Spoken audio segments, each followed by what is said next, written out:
இன்று முதல் ஆகஸ்ட் 14ஆம் தேதி வரை தாம்பரம் ரயில்வே யார்டு மேம்பாடு பணிகள் உள்ளதால் சென்னை கடற்கரை தாம்பரம் செங்கல்பட்டு இடையே 55 மின்சார ரயில்கள் இரு மார்க்கங்களிலும் ரத்து செய்யப்படுகிறது என தெற்கு ரயில்வே அறிவித்திருக்கிறது. ரத்து செய்யப்பட்ட ரயில்களுக்கு இணையாக மாறாக சென்னை கடற்கரையிலிருந்து தாம்பரம் வரையிலும், தாம்பரத்திலிருந்து செங்கல்பட்டு வரையிலும் ரயில் இயக்கப்பட தெரிவித்திருக்கிறது. அதாவது சென்னை கடற்கரை முதல் செங்கல்பட்டு வரை காலை 9:30 மணி முதலும் நண்பகல் 12:40 மணி வரையிலும், சென்னை கடற்கரை முதல் தாம்பரம் வரை காலை 9:40 மணி முதல் நண்பகல் 12:50 மணி வரையிலும், சென்னை கடற்கரை முதல் கூடுவாஞ்சேரி வரை இரவு 7:09 மணி முதல் 9:40 மணி வரையிலும், தாம்பரத்தில் இருந்து சென்னை கடற்கரை வரை காலை 10:30 மணி முதல் நண்பகல் 1 மணி வரையிலும் ரயில் ரத்து செய்யப்படுகிறது என்று தெரிவிக்கப்படுகிறது. அது மட்டுமல்லாமல் செங்கல்பட்டு முதல் கும்மிடிப்பூண்டி வரை காலை 10 மணி செல்லக்கூடிய ரயில் முழுவதுமாக ரத்து செய்யப்படுகிறது என்றும், காஞ்சிபுரம் முதல் கடற்கரை வரை காலை 9 மணி செல்லக்கூடிய ரயில் முழுவதுமாக ரத்து செய்யப்படுகிறது என்றும், அது மட்டுமல்லாமல் செங்கல்பட்டு முதல் சென்னை கடற்கரை வரை காலை 11 மணி, 11:30, நண்பகல் 12 மணி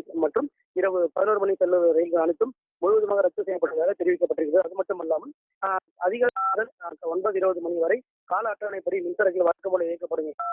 அது மட்டுமல்ல அதில் சிறிய மாற்றம் காலை 7:19 மற்றும் 8:20 ஆகிய ரயில்கள் ரத்து செய்யப்படுவதாக தற்போது தெரிவிக்கப்பட்டிருக்கிறது. அது மட்டுமல்லாமல் ரத்து செய்யப்பட்ட மின்சார ரயில்களுக்கு பதிலாக இயக்கப்படும் சிறப்பு, அதாவது சென்னை கடற்கரை முதல் பல்லாவரம் வரை காலை 9:30 முதல் 12:50 வரையிலும், பல்லாவரம் முதல் சென்னை கடற்கரை வரை காலை 10:20 மணி முதல் நண்பகல் 12:40 வரையிலும் ரயில்கள் இயக்கப்படும் என்றும் தெரிவிக்கப்பட்டிருக்கிறது. அது மட்டுமல்லாமல் ரயில்கள் ரத்து செய்யப்பட்ட பகுதிகளில் கூடுதலாக ரயில்கள் பயணிகள் எந்த ஒரு சிரமமின்றி பயணிக்க அந்தந்த பேருந்து நிலையங்களிலிருந்து கூடுதலாக 70 பேருந்துகள் இயக்கப்படுவதாகவும் சென்னை மாநகர போக்குவரத்து கழகம் தெரிவித்துள்ளது. பத்மநாபன்.